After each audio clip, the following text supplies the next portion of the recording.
नमस्कार, स्वागत है आपका एनडीटीवी इंडिया पर। आपके साथ मैं हूं मीनाक्षी कंडवाल। शाम के 6 बज गए हैं और आज कार्यक्रम के लिए कुछ बदली हुई सेटिंग आपको दिखाई दे रही होगी। बदली हुई सेटिंग इसलिए क्योंकि नए अंदाज में, नए तेवर में, नए जोश के साथ, नए उत्साह के साथ और नई टीम के साथ आप देख रहे हैं अपना फेवरेट शो सवाल इंडिया का। सवाल इंडिया का, जहां पर आपके उन सवालों को मिलेगा मंच जिन्हें पूछा जाना है सबसे ज्यादा जरूरी। लेकिन न्यूज रूम से आप ये शो देख रहे हैं, ये वही न्यूज रूम है जहां पर खबरें तैयार की जाती हैं, खबरें आती हैं, खबरों को आपके सामने रखा जाता है। और इसीलिए हमने सोचा इसी मंच के साथ, इसी ऊर्जा के साथ, शाम 6 बजे की इसी हलचल के साथ सवाल इंडिया का आपके लिए लेकर आएंगे। तो अब आपके मन में कई होंगे सवाल कि आखिर आज प्रोग्राम में हम आपके सामने किन किन मुद्दों को एड्रेस करने वाले हैं। तो सबसे पहले सवाल इंडिया में वो प्रमुख 4 सवाल जिनके इर्द गिर्द अगले 1 घंटे आपके सामने पूरी डिटेल, डेटा, ग्राउंड की रिपोर्ट रखेंगे। सबसे पहले उस पर एक नजर।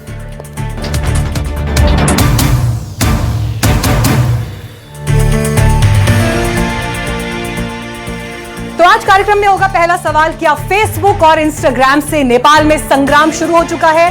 दूसरा बड़ा सवाल, 48 घंटे के अंदर देश के 4 शहरों में आखिर ऐसा क्या हुआ जिस पर तनाव की स्थिति बन गई, हिंसा हो गई, ग्राउंड पर हालात क्या है? तीसरा सवाल, जो तेज प्रताप कल तक अपने भाई तेजस्वी को कोस रहे थे, आखिर क्यों उनका बयान सुनकर ऐसा लगा कि तेज प्रताप और तेजस्वी में अब सब कुछ ठीक है? और चौथा सवाल, बिहार के गांव से निकल कर आया है जहां हिंदुओं के एक परिवार में मुस्लिम वोटर्स के नाम कहां से आ गए हैं, इस पर पूछे जा रहे हैं सवाल। तो न्यूज रूम से सवाल इंडिया का जारी है, लेकिन आज शुरुआत करेंगे खबर नेपाल से।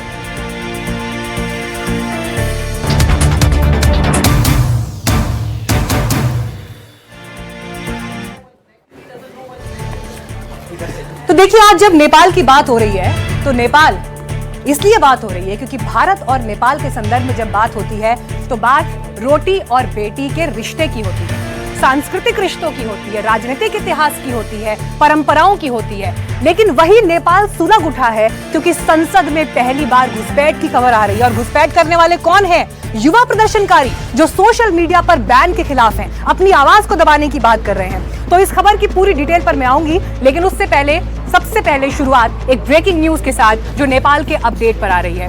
ब्रेकिंग न्यूज इस वक्त क्या मिल रही है? नेपाल में जो प्रदर्शन आज हुआ है उसमें अब तक 17 लोगों की मौत की खबर है, जबकि 200 से भी ज्यादा लोग घायल बताए जा रहे हैं। ये बड़ा अपडेट इस वक्त हमें मिल रहा है जिसकी जानकारी आपको हम दिखा रहे हैं। तस्वीरें भी लगातार आपके सामने, सोशल मीडिया बैन के खिलाफ ये हिंसक प्रदर्शन चल रहा है जिसकी झलक इस वक्त आप स्क्रीन पर भी देख रहे हैं। लेकिन आज देश और दुनिया में जिसने भी नेपाल की ये तस्वीरें देखी वो हैरान थे कि आखिर जेन जी प्रोटेस्ट जिसे कहा जा रहा है, कि क्या किसी भी देश के युवा सोशल मीडिया यानी फेसबुक, इंस्टाग्राम, इस पर रोक की मांग के बाद सड़क पर इतनी बड़ी तादाद में इस तरह से क्या उतर सकते हैं? ये सवाल आज पूरी दुनिया के मन में, और हिंदुस्तान में कम से कम इसे बेहद करीब से देखा जा रहा है। और इसीलिए आज सवाल इंडिया में भी हमने इसे अपनी लीड स्टोरी, अपनी प्राइम स्टोरी रखा है।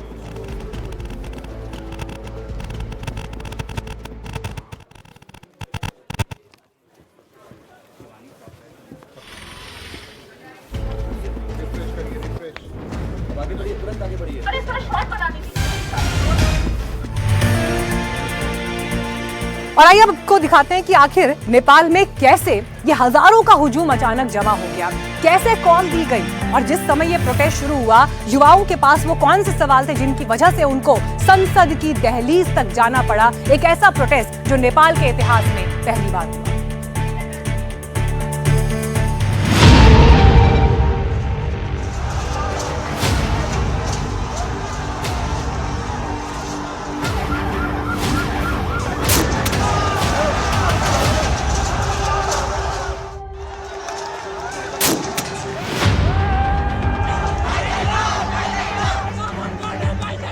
पड़ोसी मुल्क नेपाल की धरती एक बार फिर विद्रोह की आग से सुलग रही है। जनता का आक्रोश अब सड़कों पर उतर आया है। सरकार के खिलाफ जबरदस्त आवाजें उठ रही हैं। भ्रष्टाचार, बेरोजगारी और शासन की नाकामी ने असंतोष पैदा कर दिया है। नेपाल में वर्तमान की ओली सरकार के खिलाफ लोगों की हुंकार है, क्रांति की पुकार है।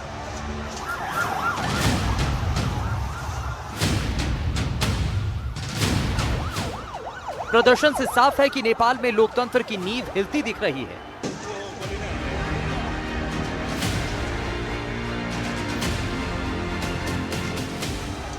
विद्रोह सिर्फ विरोध नहीं, बल्कि न्याय और अधिकारों की पुकार है। धैर्य टूट चुका है, हक के लिए आवाज बुलंद है। ये तस्वीरें बदलाव की तस्दीक हैं, नई बयार बह रही है।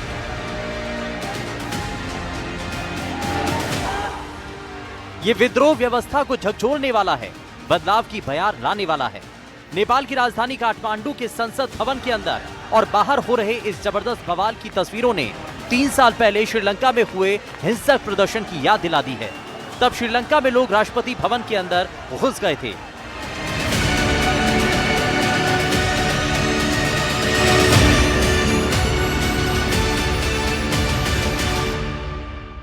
आज लोग काठमांडू में संसद भवन के अंदर घुस गए हैं।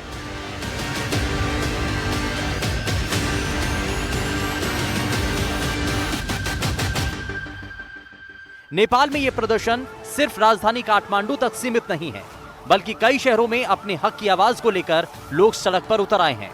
प्रशासन हालात पर नियंत्रण पाने की भरसक कोशिश कर रही है, लेकिन वो हर तरीके से नाकाम है। ओली सरकार के खिलाफ लोगों में आक्रोश इस कदर है, जनता कुछ भी सुनने को राजी नहीं है। काठमांडू से शुरू हुई विद्रोह की ये आग नेपाल के शहर दर शहर कुछ ही पलों में फैलती चली गई।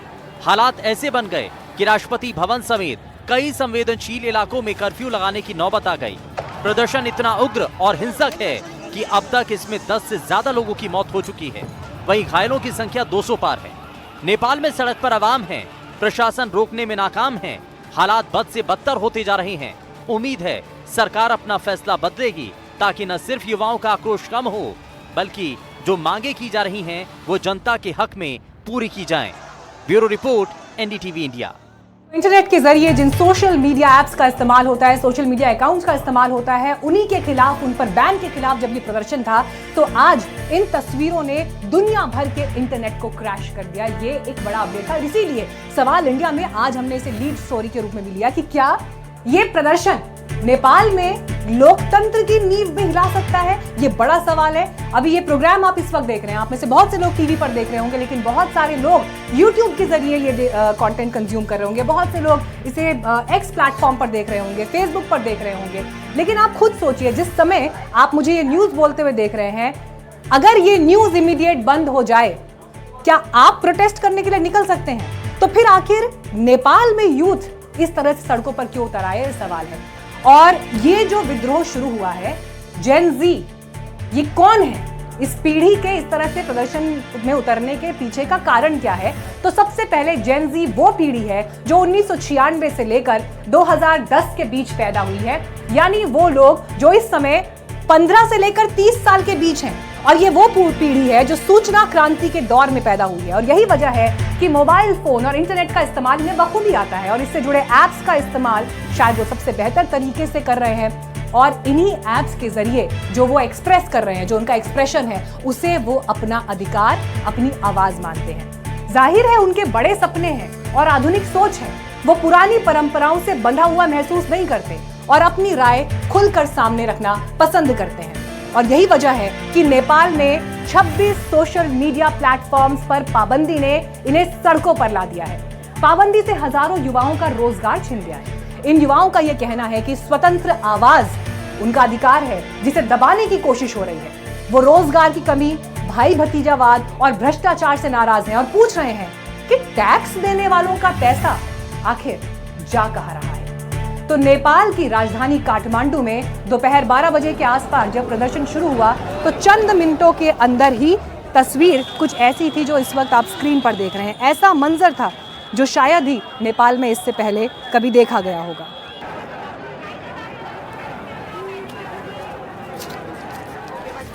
अब सवाल आपके मन में यह भी हो सकता है कि आखिर स्टूडेंट्स को इस तरह से प्रोटेस्ट करने की जरूरत क्यों पड़ी? आखिर ऐसी क्या वजह थी जिसकी वजह से सोशल मीडिया को वहां पर बैन कर दिया गया? सरकार का इस पर तर्क है कि रजिस्ट्रेशन वहां के नियमों के मुताबिक नहीं कराया गया और इन मंचों का इस्तेमाल नेपाल को अस्थिर करने के लिए, हेट स्पीचेस के लिए हो रहा था, लेकिन वहां पर जो ग्राउंड रियलिटीज हैं वो किस तरफ इशारा कर रही हैं, देखिए। जहां तक आप नजर दौड़ाएंगे वहां तक सिर्फ जन सैलाब दिखेगा। सड़क पर सिर्फ लोगों का हुजूम दिखेगा। तस्वीरें देखकर ऐसा लगता है मानो नेपाल की पूरी आवाम सड़क पर उतर आई हो। तस्वीरें तस्दीक कर रही हैं कि जनता के सब्र का बांध अब टूट चुका है।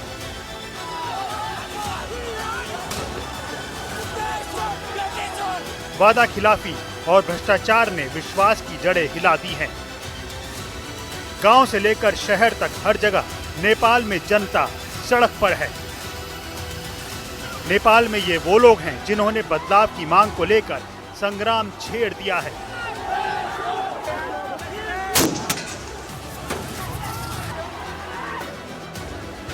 इनका साफ कहना है, ना रुकेंगे ना झुकेंगे, बदलाव की मांग है और बदल कर रहेंगे।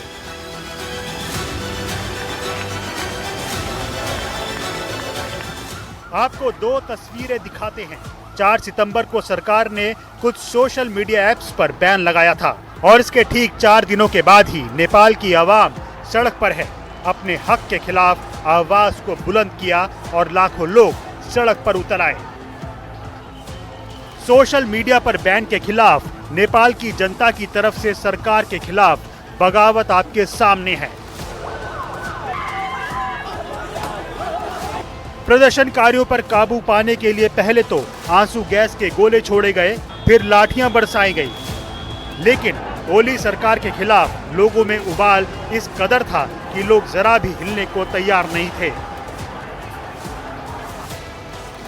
प्रदर्शनकारियों को रोकने के लिए जगह जगह बैरिकेडिंग की गई थी, लेकिन सरकार के खिलाफ लोगों का खून इस कदर गर्म था कि सारे बैरिकेड्स तोड़ दिए गए।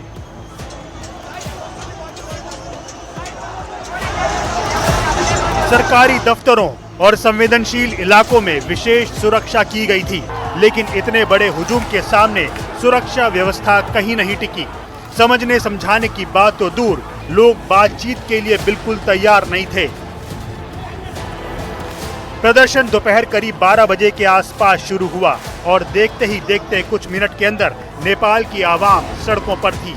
हर जगह पुलिस कर्मियों की तैनाती है। इसके बावजूद हालात पर अब तक कोई काबू नहीं पाया जा सका है।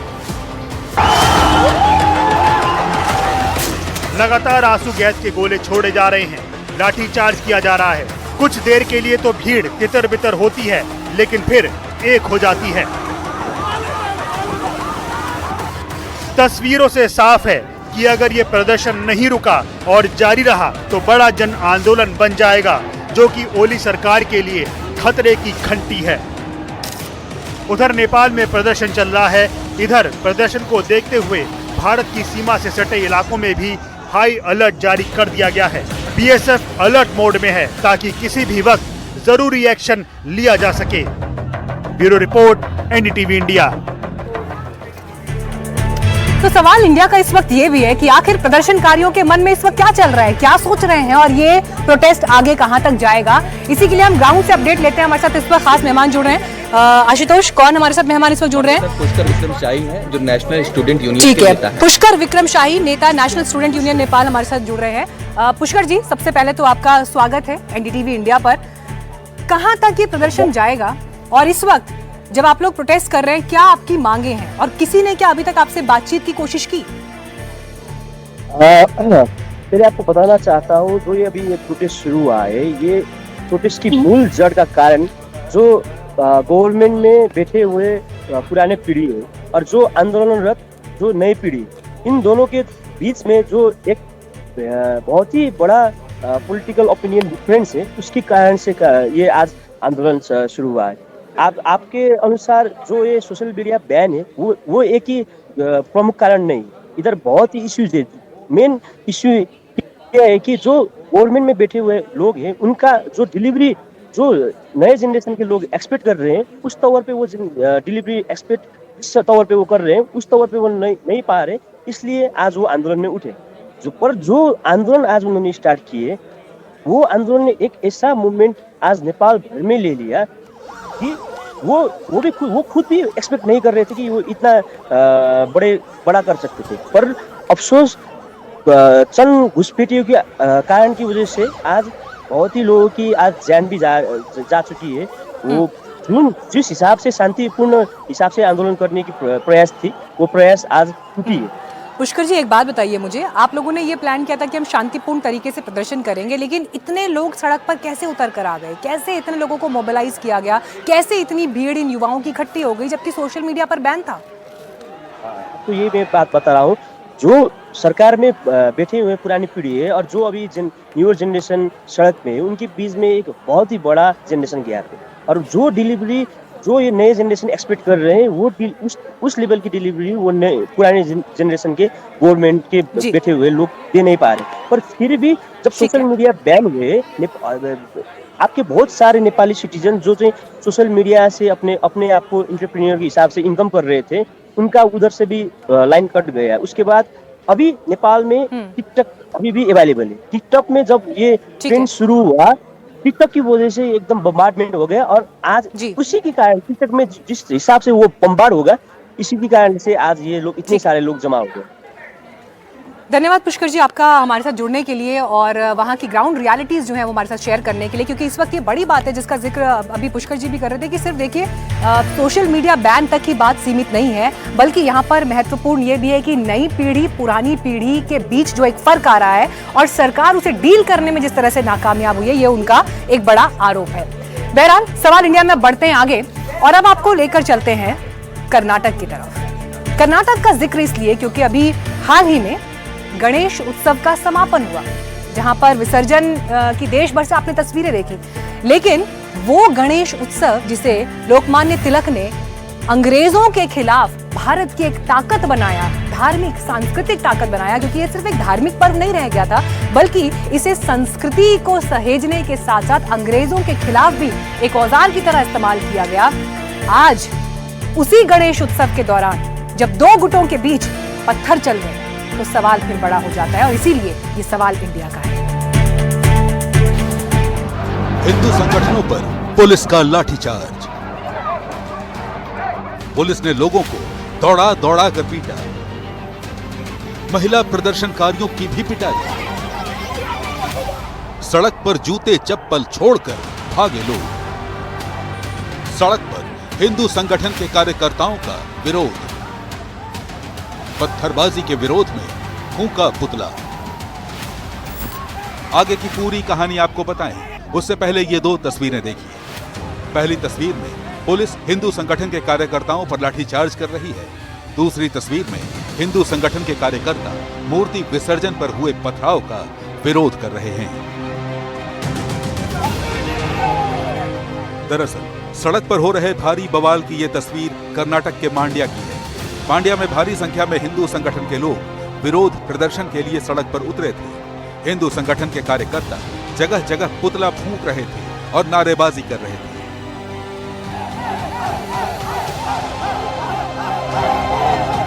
हिंदू संगठनों का यह विरोध गणेश विसर्जन जुलूस पर पथराव के खिलाफ था। दरअसल रविवार शाम मांड्या के सिद्धार्थ नगर इलाके से गणेश विसर्जन का जुलूस निकला। इस जुलूस में भारी संख्या में श्रद्धालु शामिल थे। गणपति विसर्जन का जुलूस जैसे ही राम रहीम नगर इलाके से गुजरा, एक खास समुदाय के लोगों ने पत्थरबाजी शुरू कर दी। बताया जा रहा है कि इसके बाद दोनों तरफ से जमकर पथराव हुए। देखते ही देखते कुछ मिनट के अंदर भारी बवाल हो गया और पूरे इलाके में तनाव फैल गया। बवाल की जानकारी मिलते ही बड़ी संख्या में पुलिस टीम मौके पर पहुंची। हालात को कंट्रोल करने के लिए पुलिस को लाठीचार्ज भी करना पड़ा। पुलिस ने किसी तरह हालात पर काबू पाने की कोशिश की और विसर्जन जुलूस को आगे निकाला। इसी पत्थरबाजी के विरोध में हिंदू संगठन के हजारों कार्यकर्ता सड़क पर थे। पत्थरबाजी को लेकर लोगों में बहुत आक्रोश था। जब पुलिस लोगों की भीड़ को काबू में नहीं कर पाई, तब लाठीचार्ज कर दिया। पुलिस लोगों को दौड़ा दौड़ा कर पीटने लगी। पुलिस के लाठीचार्ज के बाद लोग भागे। सड़क पर जूते चप्पल सब छोड़कर भाग गए। जब कर्नाटक के गृह मंत्री जी परमेश्वर से इस बवाल पर सवाल पूछा गया तो उन्होंने क्या कहा, आपको सुनाते हैं। An incident has happened in Mandya, Maddur. Some sort of a stone pelting, all that. That is, it is now controlled. Police have already arrested few people and everything is under control. They have also capped Section 144 also. Everything under control. The entire state, one or two small incidents also happened. Karnataka के गृह मंत्री कह रहे हैं कि इसके अलावा एक दो और छोटी घटनाएं भी हुई हैं। मतलब इतना भारी बवाल हो गया और कर्नाटक के गृह मंत्री को ये छोटी मोटी घटनाएं लगती हैं। बहरहाल इतनी बड़ी घटना हो गई और सियासत न हो, ऐसा कैसे हो सकता है? इससे बीजेपी को भी एक मौका मिल गया। सरकार हिंदुओं को दमन करने का, हिंदू भावनाओं को दमन करने का काम कर्नाटक में कर रहा है। मैं इसको विरोध करती हूं। एंड तुरंत ही कौन कल पत्थर फेंका, गणेश को अपमान किया, प्रोसेशन में बाधा डाला, उसको तुरंत ही अरेस्ट करना, कार्रवाई करना। नहीं तो ऐसा एक माहौल है कर्नाटक में, हम बच नहीं सकते। हमारा भावना बच सकते, हमारा श्रद्धा का ऊपर इतना बड़ा प्रहार हो रहे हैं। ये सब सिद्धरामैया का सरकार में हो रहा है। इस घटना के बाद इलाके में धारा 144 लागू कर दी गई है। हालात पर काबू पा लिया गया। पूरे इलाके में भारी पुलिस बल तैनात है और लगातार मार्च कर रही है। लेकिन ये बात कि जब सरकार को पता है कि इतना बड़ा आयोजन किया गया है और विशाल जुलूस निकलने वाला है, तो सरकार ने पहले से अतिरिक्त पुलिस फोर्स क्यों नहीं तैनात की? पत्थरबाजी करने वाले सभी आरोपी कब तक गिरफ्तार होंगे? पत्थरबाजों के खिलाफ कब तक एक्शन होगा? Bureau report, NDTV India. पत्थरबाजी की इस पूरी घटना की एक टाइमलाइन आपके सामने रखना ताकि आप भी समझें कि कब क्या कैसे हुआ। तो देखिए, कल शाम 7:30 बजे राम रहीम नगर से गणेश विसर्जन जुलूस निकलता है। उसके बाद 8 बजे ये जुलूस एक मस्जिद के पास से गुजरा। जुलूस पर कुछ लोगों ने इस दौरान पत्थरबाजी शुरू कर दी। 5 मिनट बाद दोनों तरफ से फिर पथराव शुरू हो गया। 8:30 बजे कई थानों की पुलिस उस दौरान मौके पर पहुंची। आपको बता दें कि जब ये पथराव शुरू हुआ, कई थानों की पुलिस मौके पर पहुंची और हालात कंट्रोल करने में उस दौरान करीब 1 घंटे का समय लग गया। 1 घंटे बाद पुलिस ने किसी तरह से जुलूस को आगे बढ़ाया। रात 10 बजे राम रहीम नगर में धारा 144 उसके बाद लागू कर दी गई। कल देर रात करीब 21 लोगों की गिरफ्तारी हुई। 8 सितंबर यानी आज इस घटना के खिलाफ हिंदू संगठन के लोग सड़क पर उतर आए। कई इलाकों में हिंदू संगठनों ने प्रदर्शन किया। पुलिस ने प्रदर्शन कर रहे हिंदू संगठनों पर भी लाठीचार्ज किया। आज दोपहर भी 4 आरोपियों की इस मामले में गिरफ्तारी हुई, यानी अब तक कुल मिलाकर 25 आरोपी इस मामले में गिरफ्तार किए जा चुके हैं। तो देखिए, कर्नाटक की मांड्या की ये घटना ये बताती है कि गणेश उत्सव के बाद जो परिस्थितियां वहां पर हुई, जिस आशा, जिस उम्मीद के साथ ये गणेश उत्सव शुरू किया गया, आज का सच कुछ इलाकों में क्या दिखाई दे रहा है। एक ब्रेक के लिए यहां रुक रहे हैं, लेकिन ब्रेक के बाद सवाल इंडिया में खबर होगी उत्तर प्रदेश से। कहीं मत जाइए, देखते रहिए एनडीटीवी इंडिया।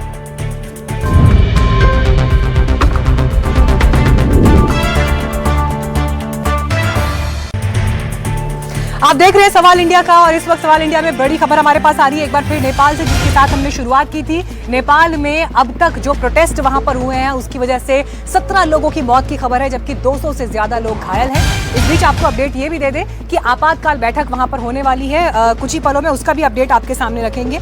इन सब के बीच देखिए, नेपाल में जो स्थिति इस वक्त बनी हुई है, भारत भी उस पर करीब से नजर बनाए हुए है कि आखिर ये परिस्थितियां किस तरफ, किस दिशा में जा रही है। लेकिन आपको जो हमारे पास लेटेस्ट तस्वीरें हैं वो भी इस वक्त दिखा रहे हैं। हालांकि अब से पहले, कुछ देर पहले हमने जब एक प्रदर्शनकारी से बात की तो उनका ये कहना था कि ये सिर्फ सोशल मीडिया बैन तक की मांग पर सीमित नहीं है, सिर्फ उसके खिलाफ प्रदर्शन नहीं हो रहे हैं, बल्कि नई पीढ़ी और पुरानी पीढ़ी के बीच जो इस वक्त एक गैप है वो भी एक प्रमुख कारण है। और इसके साथ ही सरकार जिस तरह से भ्रष्टाचार के मामलों में घिरी हुई है, उसको लेकर युवाओं के मन में जो नाराजगी है, उसका इम्पैक्ट, उसका असर आपको जमीन में इन अलग अलग तस्वीरों में इस वक्त दिखाई दे रहा है। बड़ी संख्या में प्रदर्शनकारी वहां पर इकट्ठे हुए, एकत्रित हुए।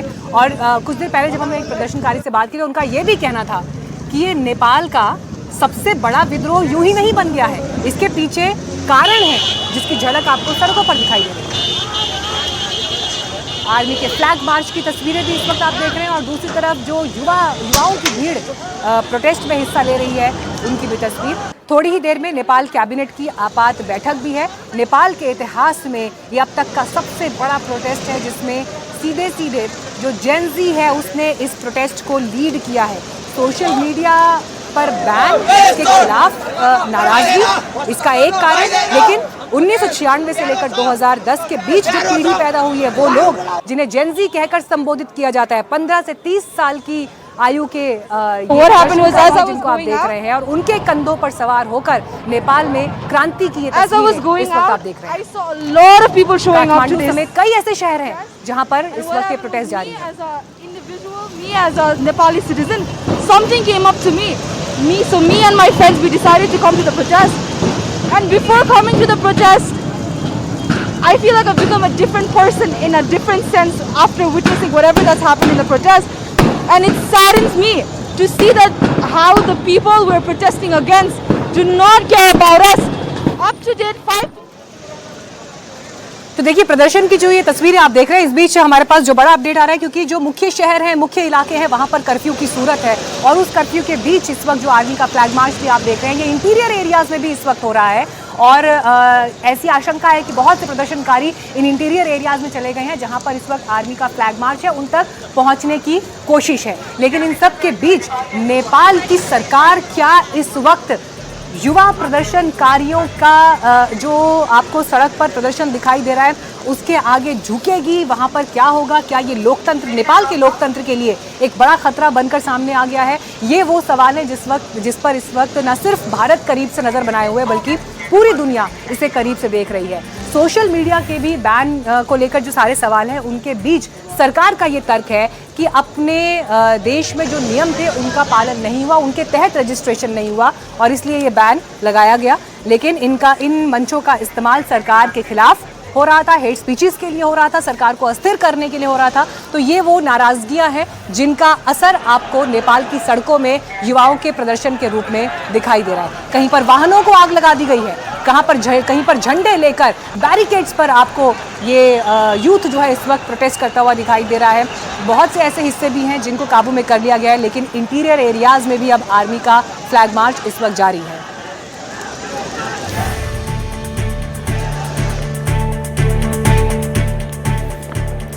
तो नेपाल के इस अपडेट पर हमारी नजर लगातार बनी रहेगी, आपको आगे भी ग्राउंड से हर तस्वीर हम दिखाते रहेंगे। लेकिन आइए सवाल इंडिया में अब रुख करते हैं उत्तर प्रदेश का, क्योंकि उत्तर प्रदेश के भी 3 शहर ऐसे हैं जहां पर तनाव की, टकराव की स्थिति बनी हुई दिखाई दी। देवरिया, हरदोई, कानपुर। आखिर यहां पर ऐसा क्या हुआ जिसकी वजह से लोगों ने जबरदस्त बवाल किया और विवाद की स्थिति पैदा हो गई? देखिए। शहर शहर टकराव, यूपी में नफरती तनाव, भड़काऊ भाषण पर सवाल, देवरिया में भारी बवाल, हरदोई में सोशल मीडिया पोस्ट से भड़की चिंगारी, कानपुर में भिड़ गए शिया और सुन्नी गुट।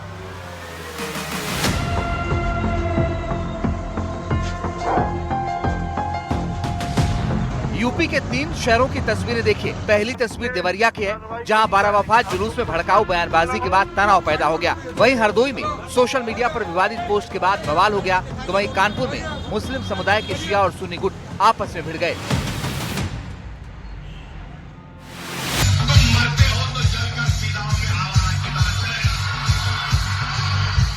सबसे पहले आपको देवरिया की तस्वीर दिखाते हैं, जहां 3 दिन पहले बारावफात जुलूस निकला था। इसी दौरान एक शख्स ने माइक पर भड़काऊ बयानबाजी कर दी। वीडियो सोशल मीडिया पर वायरल हुआ तो पुलिस ने खुद संज्ञान लिया। वीडियो के आधार पर पुलिस ने आरोपियों की पहचान की और उन्हें गिरफ्तार कर लिया। गिरफ्तार किए गए 2 आरोपियों के नाम जिशान और मोहम्मद शाहबुद्दीन है। इलाके में तनाव न फैले, इसके लिए और पुलिस बल की तैनाती की गई है। देवरिया से करीब 400 किलोमीटर दूर कानपुर में मुस्लिम समुदाय के 2 गुट आमने सामने आ गए।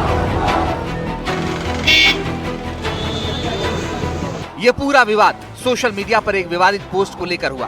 पोस्ट को लेकर बवाल इतना बढ़ा कि इलाके में सांप्रदायिक तनाव फैल गया। एक समुदाय के लोगों ने युवक को घेर लिया और जमकर बवाल करने लगे।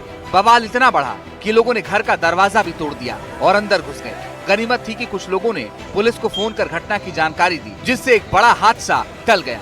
बवाल आगे न बढ़े, इसके लिए मुस्लिम धर्मगुरु ने खुद लोगों से शांति बनाए रखने की अपील की।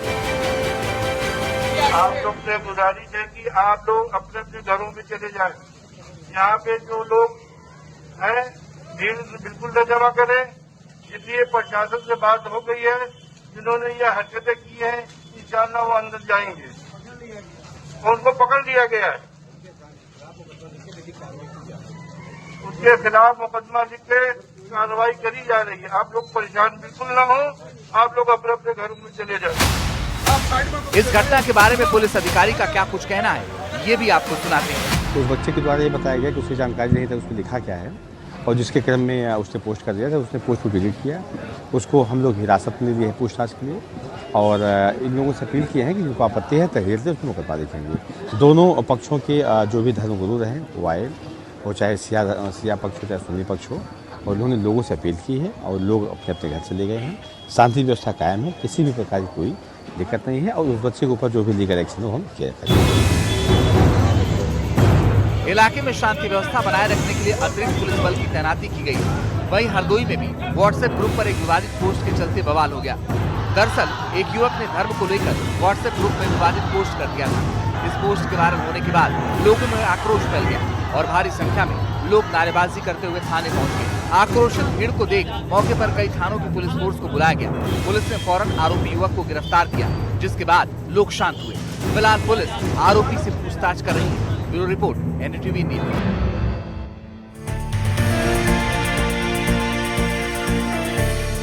आइए बढ़ते हैं आगे, रुक करते हैं अगली खबर का। देखिए, उत्तर प्रदेश की रिपोर्ट हमने आपको दिखाई, लेकिन अब बात बिहार की। बिहार में वैसे तो इन दिनों बाढ़ को लेकर स्थिति खराब है, कई जिलों में उसका प्रभाव भी है, लेकिन चुनाव से पहले राजनीतिक तापमान क्यों गर्म है? क्योंकि एक तरफ प्रधानमंत्री नरेंद्र मोदी की मां के अपमान का मुद्दा चुनावी डिस्कोर्स में छाया हुआ है, और इन सब के बीच लालू यादव परिवार से क्या अपडेट निकल कर आ रहा है? अपडेट ये कि तेजस्वी की पत्नी के लिए अभद्र शब्दों का जब इस्तेमाल किया गया तो कैसे तेज प्रताप समर्थन में आ गए, और उनके समर्थन में आने के बाद सवाल ये कि क्या तमाम मतभेदों को भुलाकर दोनों भाइयों के साथ आने की कोई संभावना हो सकती है? वल्लभ यादव कौन है? वल्लभ यादव कौन है? वल्लभ यादव कौन है? राज वल्लभ यादव कौन है? इसे एक बयान ने साबित कर दिया कि तेज प्रताप और तेजस्वी यादव की राजनीतिक राहें बेशक अलग अलग हो गई हैं, लेकिन बात जब परिवार की हो तो भाई पूरी तरह से भाई के साथ है। तो पहले आप ये समझ लीजिए कि राज वल्लभ यादव हैं कौन और उनकी चर्चा क्यों हो रही है। राज वल्लभ यादव नवादा के पूर्व विधायक हैं और उन्होंने तेजस्वी यादव की पत्नी राजश्री को लेकर एक आपत्तिजनक टिप्पणी कर दी है। अब बिया करे तो बात होता है तो कहाँ करता है? अरे लोगों जागरूक जी के रोटी को उनका कल्याण होता नहीं है। की जरूरत है हरियाणा पंजाब से लाने तो मुराद है बताइए व्यक्ति क्या रहता है? हम अस्पताल को ले जाए, यहाँ जाकर तो व्यक्ति नहीं रहते बिया कर सकते। नवादा के पूर्व आरजेडी विधायक राज वल्लभ यादव का ये बयान रविवार को वायरल हो गया। इसके बाद आरजेडी के कार्यकर्ताओं ने जबरदस्त प्रदर्शन भी किया। इसी टिप्पणी पर तेज प्रताप से तब प्रतिक्रिया मांगी गई जब वो रविवार को मुजफ्फरपुर पहुंचे थे। वल्लभ यादव कौन है? पहले आप ही के पार्टी में तभी भाजपा रहता है। हम तो आरजेडी में है नहीं, हम तो आरजेडी में नहीं है। नहीं, आपके परिवार क्या टिप्पणी किया? क्या टिप्पणी किया? किस प्रकार की हो रही है? माँ पे, कभी परिवार पे? अभी क्रिमिनल छवि के लोग हैं ये लोग, और इसका पतन होना निश्चित है जी। ये क्रिमिनल छवि के लोग, ये लोग क्या कहेंगे? तेज प्रताप के इस बदले हुए रुख की चर्चा इसलिए हो रही है क्योंकि उन्होंने अभी हफ्ते भर पहले ही तेजस्वी पर तीखा राजनीतिक हमला किया था। तेज प्रताप जहानाबाद के घोसी विधानसभा क्षेत्र में थे। किसी ने तेजस्वी यादव के मुख्यमंत्री बनने के समर्थन में नारेबाजी की, जिसके बाद तेज प्रताप बुरी तरह से भड़क गए। राज वल्लभ यादव ने परिवार की बलि किया है। आपकी बात तेजस्वी सरकार फालतू बात मत करो यार। तुम्हारे सोच का है क्या? भाई पुलिस पकड़ेगा लेके चल देगा, फालतू का बात मत करो। जिस राज वल्लभ यादव की टिप्पणी पर तेज प्रताप ने करारा जवाब दिया है, वो पॉक्सो एक्ट में बरी होकर करीब 9.5 साल बाद जेल से बाहर आ गए हैं। और रिहाई के बाद से लगातार लालू यादव और तेजस्वी यादव पर हमलावर हैं। नाबालिग से रेप मामले में सजायाफ्ता राज बल्लभ को आरजेडी ने पार्टी से निकाल दिया था। उनकी पत्नी विभा देवी आरजेडी के टिकट पर 2020 में विधायक चुनी गईं। लेकिन पिछले महीने प्रधानमंत्री नरेंद्र मोदी के मंच पर विभा देवी मौजूद रही थी।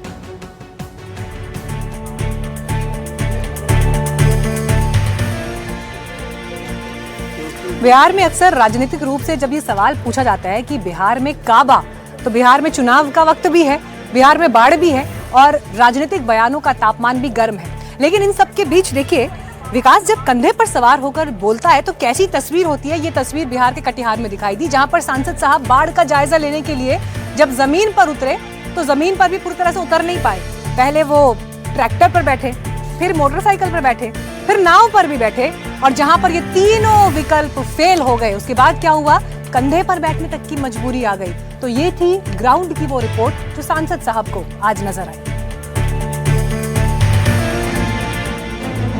सिर्फ जूते का रंग काला है, टोपी सफेद है, पाजामा सफेद है और माननीय का कुर्ता भी सफेद है। आरोप लगाया जा रहा है कि इस सफेदी में कहीं दाग न लग जाए, इसीलिए जनता के दुख दर्द का जायजा लेने निकले कटिहार के कांग्रेसी सांसद तारिक अनवर जनता की पीठ पर सवार हो गए। कटिहार में कांग्रेसी सांसद तारिक अनवर जनता के पीठ पर ही बैठकर बाढ़ का निरीक्षण करते पाए गए। उन्हें तो बस अपनी फिक्र थी, पांव में कहीं कीचड़ न लग जाए, कहीं पजामा न गंदा हो जाए, कहीं पानी में पांव न फिसल जाए। ऐसे सांसद महोदय को जनता से नहीं, बस खुद के बेहतरी से ही लेना देना है। दरअसल सांसद तारिक अनवर अपने संसदीय क्षेत्र कटिहार में बाढ़ग्रस्त इलाकों का दौरा कर रहे हैं। ये तस्वीर मनिहारी इलाके की है, जिसमें सांसद महोदय एक स्थानीय निवासी की पीठ पर बैठे हैं। अगल बगल दो और लोग हैं जो इस जतन में लगे हुए हैं कि माननीय को कहीं दिक्कत न हो जाए। इनमें से एक तो सांसद का बॉडीगार्ड है, जिसने बाकायदा अपने जूते भी हाथ में ले रखे हैं। 2 दिवसीय दौरा था, कल से ही कल जो है दिन भर और रात के 11 बजे वापस आए। आज सुबह 9:15 बजे हम लोग सब लोग साथ में निकले और कहीं ये बरारी क्षेत्र में हम लोगों का बाढ़ का दौरा करना था और मनिहारी कटाव निरोधी भी देखना था। तो जो हम लोग चले, कहीं ट्रैक्टर से चल रहे थे, कहीं नाव से चल रहे थे, कहीं जो है मोटरसाइकिल से चल रहे थे। इसी कड़ी में एक जगह ट्रैक्टर जो है नदी किनारे हम लोगों का फंस गया, तो हम लोगों को लगभग 2 किलोमीटर पैदल चल करके आना पड़ा। बहुत ज़्यादा धूप था। हमारे सांसद जी का कुछ ऐसा माथा में चक्कर जैसा लग रहा था, तो उन्होंने जो अपनी बात को रखने का समय मतलब ये था कि ग्रामीणों का जो प्यार और मोहब्बत था, बोला कि सर हम लोग आपको लेके जाएंगे, और सब लोग बोलना था कि उनको गोद में लोग उठा लिया। बीजेपी को भले ही कांग्रेस सांसद की ये तस्वीर अच्छी नहीं लगी, महागठबंधन में कांग्रेस के साथ ही आरजेडी को इसमें कुछ भी गलत नहीं लगा। पार्टी बोली, ये दुर्भाग्य नहीं सौभाग्य की बात है। बाढ़ प्रभावित क्षेत्रों में माननीय सांसद का कोई साधन नहीं था, वहां जा पाए तो जनता उन्हें अपने कंधों पर बिठा कर ले जा रही है। जनता ही ना लोकतंत्र में संसद पहुंचाती है, विधानसभा पहुंचाती है, तो सौभाग्य का बात है। ये बीजेपी को सौभाग्य कहाँ मिलेगा। जनसेवा, जनसंपर्क, संवेदनशीलता, संवेदनहीनता, इस तस्वीर की अलग अलग तरीके से व्याख्या की जा रही है। लेकिन जब मौसम चुनावी हो, तब हर तस्वीर एक राजनीतिक हथियार भी होती है। और इसीलिए सवाल इंडिया का है कि क्या जनता का कंधा भी नेता का विशेषाधिकार है। इसी के साथ हम यहाँ रुक रहे हैं ब्रेक के लिए, लेकिन ब्रेक के बाद कहीं मत जाइएगा, क्योंकि ब्रेक के बाद छठ और दिवाली को लेकर आ रही है एक बहुत बड़ी खबर। फौरन लौटेंगे एनडीटीवी इंडिया।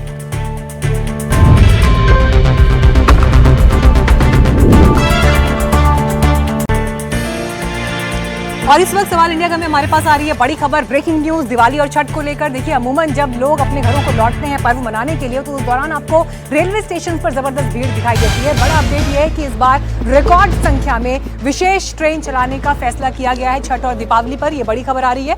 बिहार के डिप्टी सीएम सम्राट चौधरी ने एक्स पर पोस्ट कर ये जानकारी दी है। प्रवासी बिहारी वासियों के आवागमन की सुविधा के लिए मोदी सरकार तत्परता से काम कर रही है और रेलवे ने इस संबंध में ऐतिहासिक कदम उठाते हुए यात्रियों की सुविधा हेतु रिकॉर्ड संख्या में विशेष ट्रेन संचालन सुनिश्चित किया है।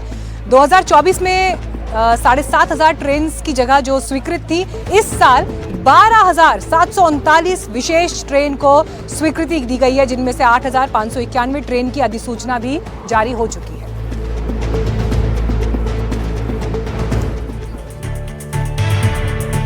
चलिए, इसी के साथ सवाल इंडिया में इतना ही। खबरें यहाँ पर हम एक ब्रेक के लिए रुक रहे हैं, लेकिन आप आगे भी खबरों के लिए एनडीटीवी इंडिया के साथ जुड़े रहिए। कार्यक्रम का फीडबैक अगर सोशल मीडिया से आप हमारे साथ जुड़ रहे हैं तो हमें जरूर दीजिएगा। आपके फीडबैक्स को हम प्रोग्राम में अगले दिन शामिल करने की पूरी कोशिश करेंगे।